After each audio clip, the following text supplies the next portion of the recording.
Hello my dear student, जैसे कि आपको पता है और 100 वीडियो के सीरीज में हम लोग दूसरा चैप्टर देख रहे थे, विभाजकता का नियम। इसका पार्ट 1 हम आपको दिखा दिए हैं। उसका वीडियो आप देखे होंगे, जिसमें हम 2 से विभाजकता का नियम, 3 से, 4 से, 5 से, 6 से और 7 से विभाजकता का 6 से विभाजकता का नियम तक बता चुके हैं। आप सभी इस वीडियो को देखे होंगे और समझे होंगे। जैसे कि एक बार थोड़ा सा जल्दबाजी में आपको रिवीजन करा देते हैं, फिर आगे पार्ट 2 की ओर बढ़ेंगे। 2 से विभाज्य का नियम था कि जिस संख्या के अंतिम अंक 0, 2, 4, 6 या 8 हो, वह संख्या पूरी 2 से विभाज्य हो जाता था। 3 से विभाज्य का नियम था कि जिस संख्या के सभी अंकों का योगफल 3 से विभाज्य हो जाता, वह पूरी संख्या भी 3 से विभाज्य हो जाता था। 4 से विभाज्य का नियम था कि जिस संख्या के अंतिम 2 अंक से बनी संख्या यदि 4 से विभाज्य हो जाता है, तो वह पूरी संख्या भी 4 से विभाज्य हो जाता था। 5 से विभाज्य का नियम था कि जिस संख्या के अंतिम अंक 0 या 5 हो, वह पूरी संख्या 5 से विभाज्य हो जाता था। और 6 से विभाज्य का नियम था कि जो संख्या 2 और 3 से विभाज्य हो जाए, 2 और 3 से विभाज्य हो जाए, वह संख्या 6 से भी पूरा विभाज्य हो जाएगा, जैसे कि यह पार्ट 1 में आप देखे होंगे। चलिए अब हम पार्ट 2 की ओर बढ़ते हैं और पार्ट 2 में हम 7 से विभाज्य के नियम से आगे चलते हैं। 7 से विभाज्य के नियम में आपको ध्यान देना है। सबसे पहले 7 से विभाज्य का कोई खास नियम नहीं होता है। जैसे कि आप बहुत सारे संख्या को देखे होंगे, 7 से विभाज्य जो है होता है, जैसे कि 7 का जितना भी आप पहाड़ा गुणज देख रहे हैं, इस तरह से बहुत सारे संख्या हैं जो 7 से विभाज्य होता है। बहुत सारे संख्या है जो किसी नियम के तहत विभाज्य नहीं होता है, इस पर कोई नियम लागू नहीं होता है। लेकिन एक छोटा सा नियम इस पर लागू होता है कुछ विशिष्ट संख्या के लिए, जो आप समझिए। यदि किसी संख्या में एक ही अंकों का पुनरावृत्ति 6 बार होता है, तो वह संख्या जो है 7 से पूरा विभाज्य हो जाता है। जैसे कि आप समझिए, परिभाषा हम लिखते हैं, आप लोग भी लिखिएगा। जिस संख्या में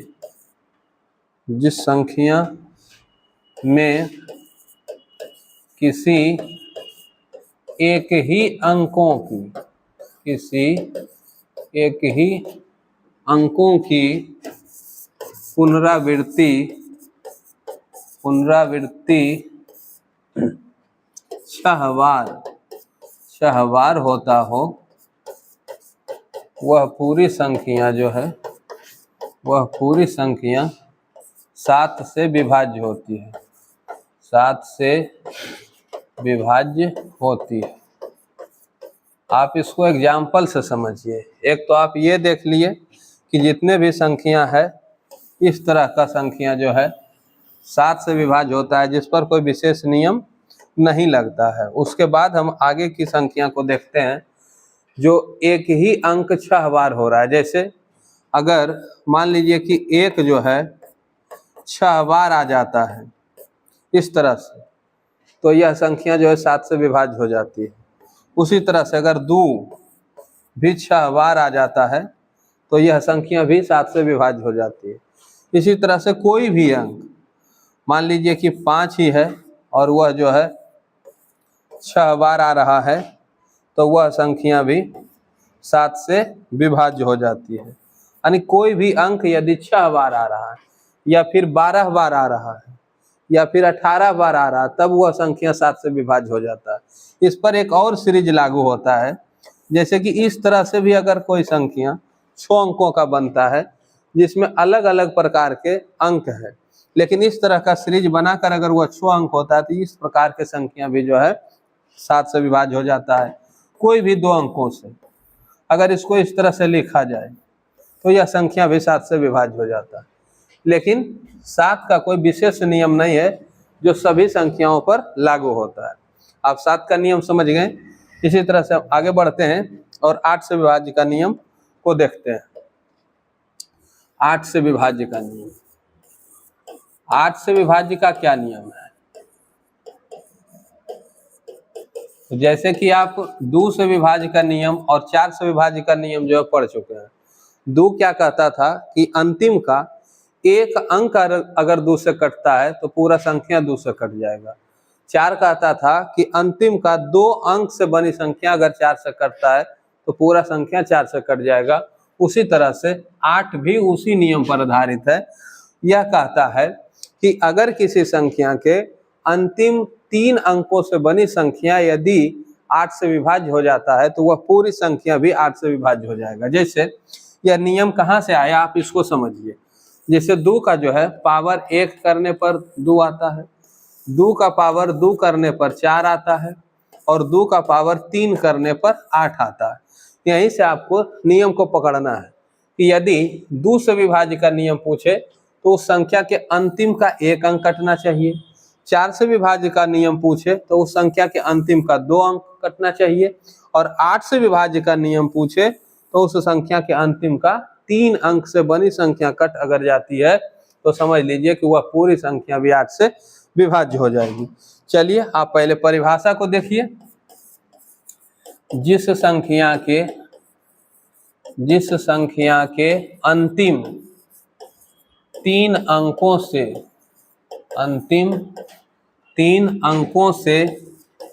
बनी संख्या 3 अंकों से बनी संख्या 8 से विभाज्य हो जाती है, 8 से विभाज्य हो जाती है तो वह पूरी संख्या भी 8 से विभाज्य हो जाती है। वह पूरी संख्या भी 8 से विभाज्य हो जाती है। चलिए परिभाषा देख लिए। अब इसको एग्जाम्पल से आप बेहतर ढंग से समझिए। जब एग्जाम्पल आप समझ जाएंगे तब आप कोई भी संख्या को देखकर बता सकते हैं कि यह संख्या जो है 8 से विभाज्य होगा या नहीं होगा। एग्जाम्पल देखना है।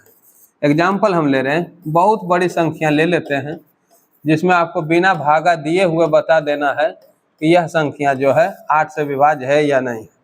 तो आप इतना बड़ा संख्या को नहीं देखिए, आप सिर्फ इतना को देखिए, 3 अंकों से बनी संख्या।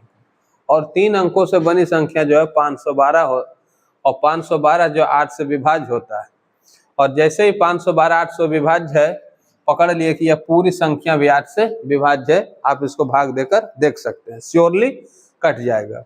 उसके बाद और एग्जाम्पल को देखिए। जिस तरह से इस टाइप का कोई संख्या है और उसका जो है इस तरह का कोई लास्ट में 3 अंक है, तो आपको पूरा नहीं देखना है, आपको सिर्फ 3 अंकों को देखना है। 3 अंकों से बनी संख्या, और 3 अंकों से बनी संख्या इसमें 24 दिख रहा है जो 8 से विभाज्य है, इसलिए यहाँ से साफ साफ पता चलता है कि यह पूरी संख्या भी 8 से विभाज्य होगा। चलिए आप समझ रहे होंगे। आगे एक और संख्या आपको लेकर दिखाते हैं। इस तरह से कोई भी संख्या हो, कितना भी बड़ा हो, बिना भाग दिए हुए आप इसको दिखा सकते हैं कि यह संख्या 8 से विभाज्य है या नहीं है। जैसे कि आप यहाँ अगर 3 अंक को देखते हैं तो 3 अंकों से बनी संख्या 400 है, जो 8 से 8 × 5 = 40 आराम से कट जाता है 50 बार में, इसलिए यह पूरा संख्या भी 8 से विभाज्य होगा। तो बस आपको इतना ही ध्यान रखना है कि अंतिम 3 अंक यदि 8 से कट रहा है तो समझ लीजिए कि पूरा संख्या जो 8 से कट जाएगा। जैसे कि आप इस नियम को ध्यान रखिएगा तो एक बार में ही आपका जो है 3 नियम याद हो जाएगा।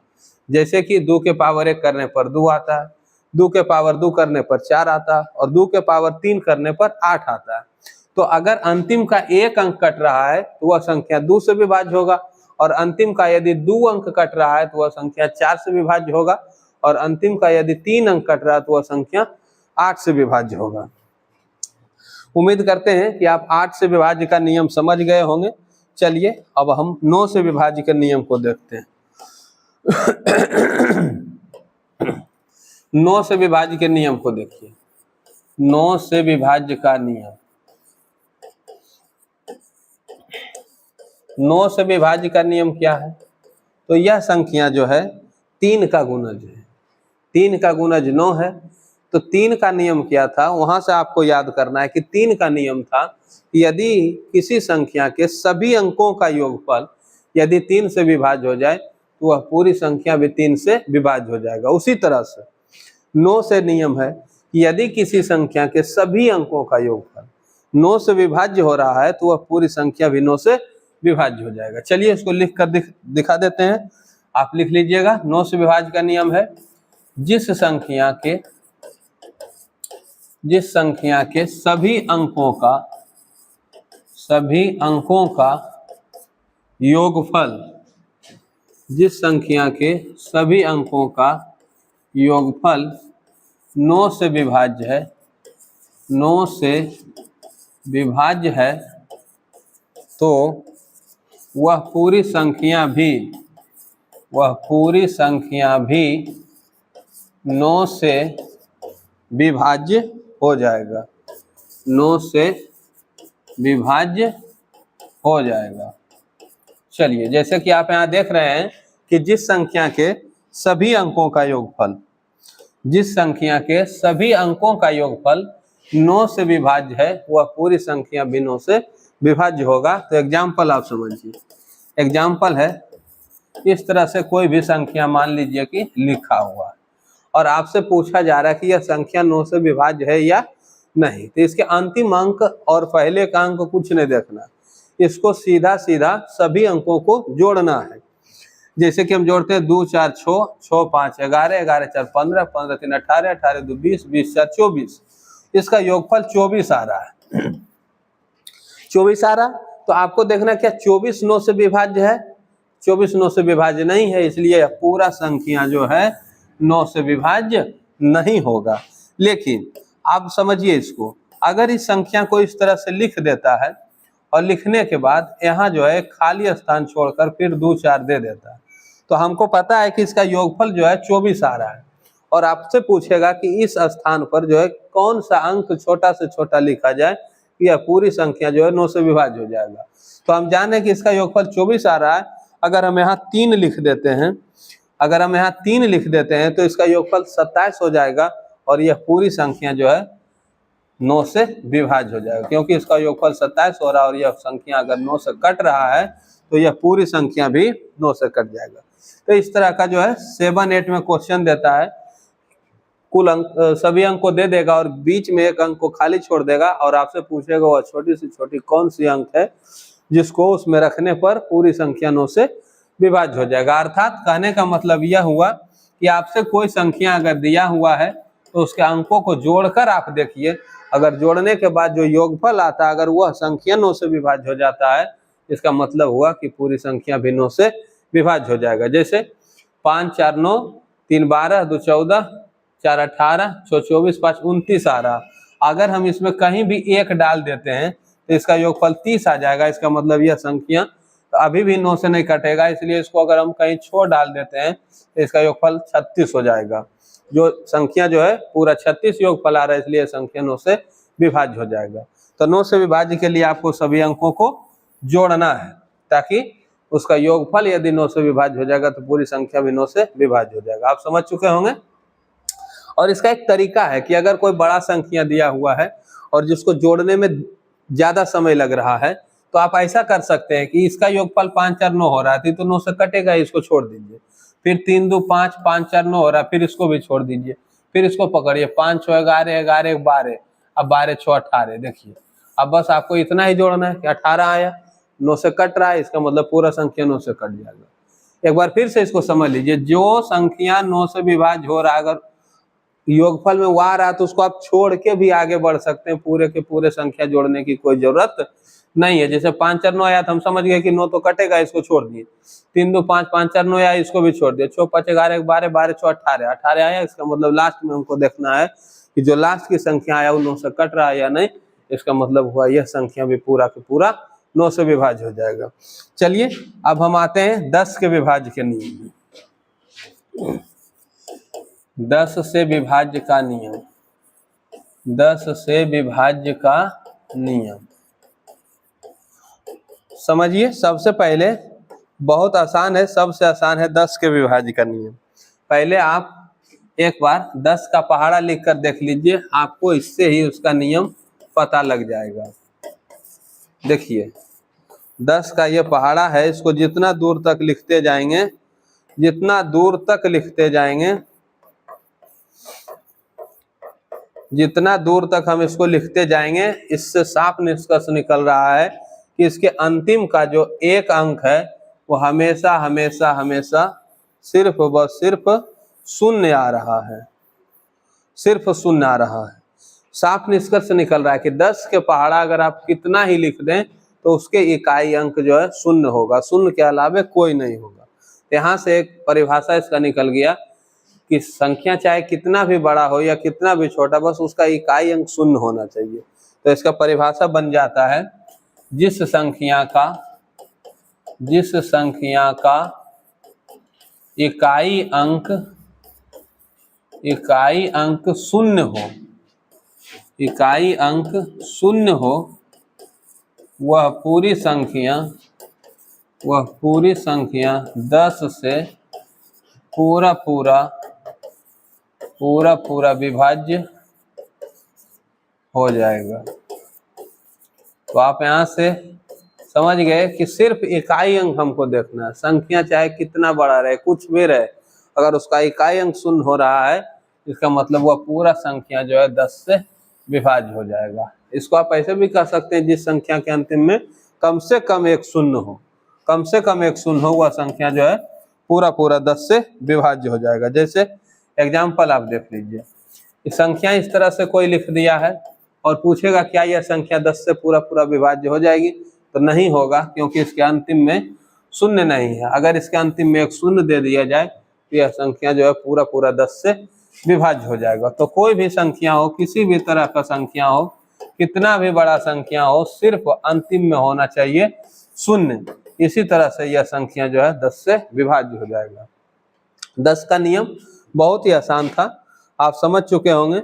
उसके बाद हम 11 के नियम में चलते हैं। ये 11 से विभाज्य का क्या नियम है देखिए। 11 से विभाज्य का नियम, 11 से विभाज्य का नियम है थोड़ा सा अलग। 11 से विभाज्य का नियम आपको ध्यान से समझना होगा, तब समझ में आएगा।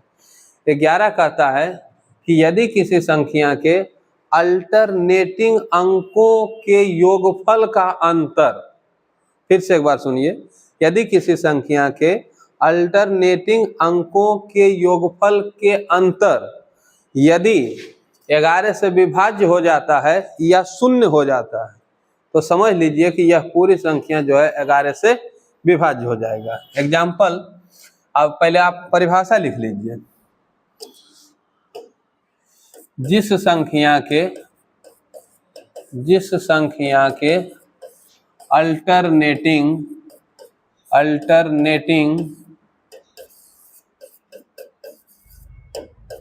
अंकों, जिस संख्या के अल्टरनेटिंग अंकों के योगफल का अंतर शून्य या 11 से विभाज्य हो, शून्य या 11 से विभाज्य हो, तो वह पूरी संख्या भी 11 से विभाज्य होगा, वह पूरी संख्या भी 11 से विभाज्य होगा। ठीक है, तो आप ध्यान से इसको समझेंगे, एग्जाम्पल से इसको जो है पूरा समझ जाएंगे, कोई तरह की दिक्कत इसमें नहीं होगा। समझते हैं एग्जाम्पल से। जैसे कि मान लीजिए कि कोई संख्या जो है, छोटा सा पहले आपको संख्या लेते हैं, 121 लेते हैं। इसके अल्टरनेटिंग अंक को देखिए। अल्टरनेटिंग अंक का मतलब हुआ कि इसमें जो है इसको नहीं, इसको जोड़ना है। तो ऊपर से जब हम इसको जोड़े तो 2 आया, फिर ये अकेले बच गया, इसको घटा देना, 2 में 2 गया, 0 आ गया। तो अगर इसके अल्टरनेटिंग अंकों का योगफल का अंतर यदि 0 आ रहा है या 11 से विभाज्य आ रहा है, तो वह संख्या 11 से कट जाएगा। जैसे 121 11 से कट जाता है। एक संख्या और लीजिए 1331, आप इसको समझिए। अब इसको क्या कर रहे हैं, इसमें जोड़ रहे हैं, और इसके बाद जो है जो संख्या रहेगा इसको जोड़ेंगे, लेकिन इधर तो कोई संख्या है नहीं, तो 1 3 जुट गया, 1 + 3। उसके बाद इसमें माइनस करेंगे और इसको जोड़ेंगे। देखिए अल्टरनेटिंग अंकों का, इसमें इसको फिर इसके बाद जो रहेगा उसको, तो आगे तो कोई संख्या है नहीं, तो अब इसमें इसको जोड़ेंगे, ये भी आ गया 1 + 3, यानी कि यह भी जो है संख्या 4 - 4 हो रहा है, अर्थात 0 हो रहा है। इसका मतलब 1331 भी 11 से विभाज्य होगा। जैसे और एक बड़ा संख्या ले लेते हैं, आपको समझ में आ जाएगा। बड़ा सा संख्या ले लिए, तो इसमें क्या कर रहे हैं, अल्टरनेटिंग अंक ले रहे हैं। अब अल्टरनेटिंग अंक ले रहे हैं, देखिए 2 में हमको 3 को जोड़ना है, 3 में हमको 7 को जोड़ना है, 7 में हमको फिर से 7 को जोड़ना है, और इसके बाद फिर इसको जोड़ना है, लेकिन यहाँ तो कोई है नहीं। तो देखिए इसको कौन कौन जोड़ाएगा, यहाँ एक मिस्टेक हो गया, 2 में हमको 5 को जोड़ना है, और 5 में हमको 6 को जोड़ना है, और 6 में आगे जुटेगा और कोई नहीं है। 3 में देखिए 7 को जोड़ना है, और 7 में फिर इस 7 को जोड़ना है। तो ऊपर वाला पहले जोड़ लेते हैं। तो ऊपर वाला जो है आ रहा है 2 5 6, इसको जोड़ लिए, फिर माइनस 2 5 6 हो गया। उसके बाद 3 और 7 को जोड़ लेते हैं, 3 + 7 + 7। अब अगर इसका योगफल करते हैं तो 5 2 7 6 13 होता है, और 7 7 14 3 17 होता है, जो माइनस में आ रहा है 4। इसका मतलब यह शून्य भी नहीं आया, और 11 से विभाज्य भी कोई संख्या नहीं आया। इसका मतलब है कि यह संख्या जो है 11 से विभाज्य नहीं है। एक थोड़ा सा बड़ा संख्या लेते हैं, जिसको देखते हैं कि वह 11 से विभाज्य होता है या नहीं होता। 11 से विभाज्य थोड़ा सा टफ है, आपको ध्यान से समझना होगा, तब समझ में आएगा। अगला है आपका, एक संख्या ले रहे हैं 2 3 4 5 1 7। इसको अगर हम देखते हैं तो 6 1 7 आता है, इधर से 9 5 3 8 7 15 आता है, और इधर जो है 6 1 7 आया, और 7 के बाद इधर 8 दे देते हैं। अब देखिए इसको, इधर से 2 4 6 6 1 7 8 15 हो रहा है, और नीचे से देखिए 3 5 8 और 7 15 हो रहा है। तो 15 में 15 गया, 0 हो रहा है। इसका मतलब यह संख्या जो है पूरा के पूरा 11 से विभाज्य हो जाएगा। आप बेहतरीन ढंग से समझ गए होंगे। और एक बार आपको और परिभाषा समझा देते हैं। देखिए, जिस संख्या के अल्टरनेटिंग अंकों के योगफल, पहले आपको अल्टरनेट अंक एक एक छोड़ के उसका योगफल करना है, और फिर योगफल करके जो आया उसको फिर घटाना है, दोनों योगफल को, उसका अंतर करना है, और अंतर करने के बाद यदि शून्य आ जाता है या 11 से विभाज्य आ जाता है, तो वह संख्या जो है पूरा के पूरा संख्या जो 11 से विभाज्य हो जाएगा। चलिए 11 के बाद जो है हम आते हैं 12 से विभाज्य के नियम में। 12 से विभाज्य का नियम, 12 से विभाज्य का नियम, 12 से विभाज्य का नियम।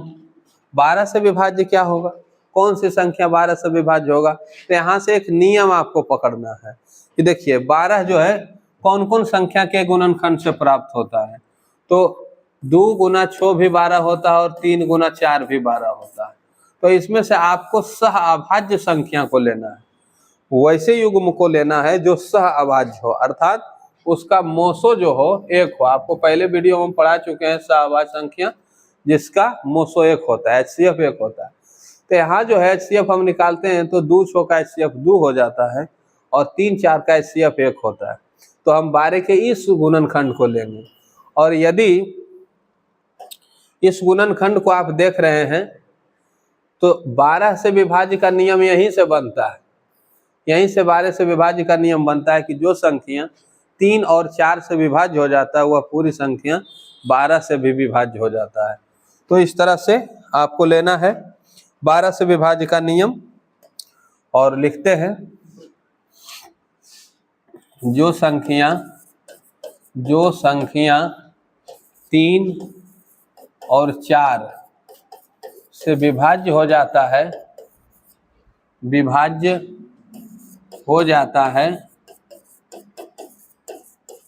वह पूरी संख्या 12 से भी विभाज्य हो जाता है, 12 से भी विभाज्य हो जाता है, 12 से भी विभाज्य हो जाता है। ध्यान रखना है 3 और 4 दोनों से विभाज्य, जो संख्या 3 और 4 दोनों से, यहाँ लिख देना, दोनों से विभाज्य हो जाता है, वह पूरी संख्या 12 से भी विभाज्य हो जाता है। जैसे कि आप एग्जाम्पल से एकदम 100% समझ में आ जाएगा आपको। जैसे मान लीजिए एक संख्या है, मानते हैं 15, यह संख्या जो है 3 से विभाज्य हो रहा है, लेकिन यह संख्या 4 से विभाज्य नहीं हो रहा है। इसका मतलब है कि यह संख्या जो है 12 से भी विभाज्य नहीं होगा। उसके बाद एक संख्या लेते हैं 20 ले लीजिए। 20 क्या हो रहा है, देखिए 4 से विभाज्य हो रहा है, लेकिन 3 से विभाज्य नहीं हो रहा है। इसका मतलब हुआ कि यह संख्या 12 से भी विभाज्य नहीं होगा। लेकिन जैसे ही इसके बाद हम ऐसे संख्या लेते हैं जो 3 और 4 दोनों से विभाज्य हो जाता है, देखिए इसको, यह संख्या 3 से भी विभाज्य हो रहा है, और यह संख्या 4 से भी विभाज्य हो रहा है, और यह संख्या जो है 12 से भी विभाज्य हो जाएगा। 12 दूनी 24। तो इसी तरह से आप बड़े से बड़े संख्या को कैसे पहचानिएगा। अगर कोई बड़ा सा एग्जाम्पल रहेगा, इस तरह से कोई बड़ा सा संख्या रहेगा और आपसे पूछेगा यह संख्या जो है कटेगा कि नहीं 12 से, तो आपको फटाक सा देखना है कि यह संख्या पहले 4 से कट रहा है कि नहीं। 4 का नियम है कि अंतिम वाले 2 अंक जो है 4 से कटना चाहिए, और अंतिम वाले 2 अंकों से बनी संख्या 34 है, और यह 4 से नहीं विभाज्य होता है। इसलिए पूरी संख्या के बारे में हम कह सकते हैं कि यह पूरी संख्या जो है 12 से विभाज्य नहीं होगा। इसलिए फटाफट आप कोई भी बड़े से बड़े संख्या रहेगा और इस तरह से कोई संख्या है और आपसे पूछा जाए कि यह संख्या बताइए 12 से विभाज्य है या नहीं है, तो आप इसको देखिए, अंतिम का अंक जो 2 अंकों से बनी हो 24 और यह 4 से विभाज्य है, इसलिए हम कह सकते हैं कि यह संख्या 4 से विभाज्य है। लेकिन 3 फिर चेक करना पड़ेगा कि 3 से विभाज्य है या नहीं। तो जोड़िए इसको आप, 5 और 4 9 और 5 14 और 2 16 और 16 4 20 और 20 आ रहा है, और इधर 6 3 को हम नहीं जोड़े काहे कि तो 3 से विभाज्य है, ये इसको छोड़ दीजिए। तो 20 जो आ रहा है संख्या, अब 20 3 से विभाज्य नहीं है, 20 3 से विभाज्य नहीं है, लेकिन यह 4 से विभाज्य है और 3 से विभाज्य नहीं है, जिसके कारण यह 12 से विभाज्य नहीं होगा। तो आपको फटाफट चेक करना है कि यह संख्या 4 से विभाज्य है या नहीं, 3 से विभाज्य है या नहीं। अगर दोनों से विभाज्य है तो यह संख्या 12 से विभाज्य होगा। अब इसी तरह से देखिए बहुत सारे नियम आप बना सकते हैं, जैसे 15 से विभाज्य का नियम, तो आप 3 गुना 5, जो संख्या 3 और 5 से विभाज्य होगा वह 15 से विभाज्य हो जाएगा। 16 से विभाज्य का नियम नहीं है, क्योंकि 16 जो है एक भाज्य संख्या है, हालांकि 15 विभाज्य है, लेकिन 16 जो भाज्य संख्या ऐसा है जिसका गुणनखंड कोई दो संख्या ऐसा कोई भी गुणनखंड नहीं मिलता है जिसका HCF 1 हो जाए। इसलिए 16 का नहीं, 17 तो अभाज्य संख्या जो कटेगा 17 से आपको भाग देकर देखना पड़ेगा। 18 का लीजिएगा तो इसमें 2 9 को आप ले सकते हैं, ताकि इसका HCF जो है 1 आ रहा है। तो इसी तरह से बहुत सारे नियम बना सकते हैं आगे जाकर। तो इसका एक नियम हो जाता है कि अगर 2 संख्या के गुणनफल से कोई संख्या प्राप्त हो रहा है, जैसे 2 और 9 के गुणनफल से 18 प्राप्त हो रहा है, 3 और 5 के गुणनफल से 15 प्राप्त हो रहा है, और 3 और 4 के गुणनफल से आपका 12 प्राप्त हो रहा है। तो इस तरह से यदि 2 संख्या के गुणनफल से कोई संख्या प्राप्त हो रहा है और वो दोनों संख्या जो आपका गुणज के रूप में है उसका HCF 1 हो रहा है, तो वहां से अगर ये दोनों संख्या से कोई संख्या विभाज्य है तो यह 12 से भी संख्या विभाज्य हो जाएगा। अगला संख्या जो गुणनफल है उससे भी विभाज्य हो जाएगा, 3 5 से विभाज्य है तो 15 से हो जाएगा, दोनों से विभाज्य तो 18 से हो जाएगा। आपको ज्यादातर जरूरत पड़ता है 10 से नीचे तक संख्या को ही, उसके बाद के संख्या जैसे 12 से है तो पहले हम 2 से काट के देख लेंगे, 16 से रहेगा तो हम 4 से 8 से काट के देख लेंगे, 16 से काटने की कोई आवश्यकता नहीं है। इसलिए आपका विभाजकता का नियम जो है खत्म हो गया। इसी तरह से आप जो है आगे इसको रिवीजन कीजिएगा और पूरा शुरू से जो है जितना भी आप पढ़े हैं एक बगल से सभी को अगर आप याद कीजिएगा तो आपको आगे जाकर जब आप अपने क्लास में हिसाब बनाएंगे तब आप देखेंगे कि इसके सहायता से आपका हिसाब बहुत सरल तरीका से और जल्दी फटाफट बनेगा और आप आराम से अन्य विद्यार्थियों से अलग दिखेंगे और आपका मैथ और साइंस जो है बेहतरीन हो जाएगा और मैथ साइंस में आपका रुचि बढ़ेगा और धीरे धीरे धीरे धीरे समय के साथ जो है आपका एक्सपीरियंस बढ़ता जाएगा और एक दिन आपको भी मैथ साइंस पढ़ने में मजा आना शुरू हो जाएगा। इसलिए इसको एक बार जरूर रिवीजन कीजिएगा ताकि आप बेहतर ढंग से समझ सकें। पार्ट 1 में जो हम बताए थे 2 से लेकर के 6 के विभाज्य के नियम तक, वो हम आज फिर से समझा दिए। 7 से जो है आपको तेजी से हम समझा देते हैं एक बार फिर से। 7 से कौन से संख्या कटेगा, 7 से विभाज्य का क्या नियम है। तो 7 से आप पढ़े थे कि 7 से कोई विशेष नियम जो है विभाज्य का नहीं है, इसलिए 7 से विभाज्य का नियम हम आपको बताए थे कि यदि कोई अंक जो 6 बार पुनरावृत्ति करता है वह संख्या 7 से विभाज्य हो जाएगा। या तो एक ही अंक 6 बार पुनरावृत्ति कर दे, या तो इस तरह से कोई अंक जो है 6 बार आ जाए, तो हम कहेंगे कि यह संख्या 7 से विभाज्य हो जाएगा। 8 से विभाज्य के नियम आपको बताए थे कि एक बार में तीनों संख्या को याद करना है। 2 के पावर 1 है तो अंतिम का एक अंक अगर 2 से कट रहा है तो मान लीजिए वह 2 से कट जाएगा। 2 के पावर 2 करने से 4 आता है तो अगर अंतिम का 2 अंक कट रहा है तो वह 4 से कट जाएगा। और अगर 2 के पावर 3 करने से 8 आता है तो अंतिम का 3 अंक यदि 8 से कट, अंतिम का 3 अंक यदि 8 से कटा तो पूरा संख्या भी 8 से विभाज्य हो जाएगा। तो 3 नियम आपको एक साथ याद कर लेना है। 8 हो गया आपका 9 के विभाज्य का नियम जो है 3 से रिलेटेड है। जैसे 3 कहता है कि सभी अंकों का योगफल यदि 3 से विभाज्य हो जाए तो वह पूरी संख्या 3 से विभाज्य हो जाएगा। उसी तरह से सभी अंकों का योगफल यदि 9 से विभाज्य हो जाए तो वह पूरी संख्या 9 से विभाज्य हो जाएगा। 10 का विभाज्य का नियम एकदम आसान है, जिसके अंतिम का अंक 0 होगा 10 से विभाज्य हो जाएगा। और 11 से जो है अल्टरनेटिंग अंकों का योगफल करके उसका अंतर करना है। यदि उसका अंतर आपका 0 या 11 से विभाज्य आता है तो वह पूरी संख्या जो है 11 से विभाज्य हो जाएगा। इसी तरह से आप रिवीजन कीजिएगा। हमको आशा है कि आप लोग का जो है मैथ बेहतर होगा और आप आगे जाकर जो है बेहतर कर पाएंगे। Thank you.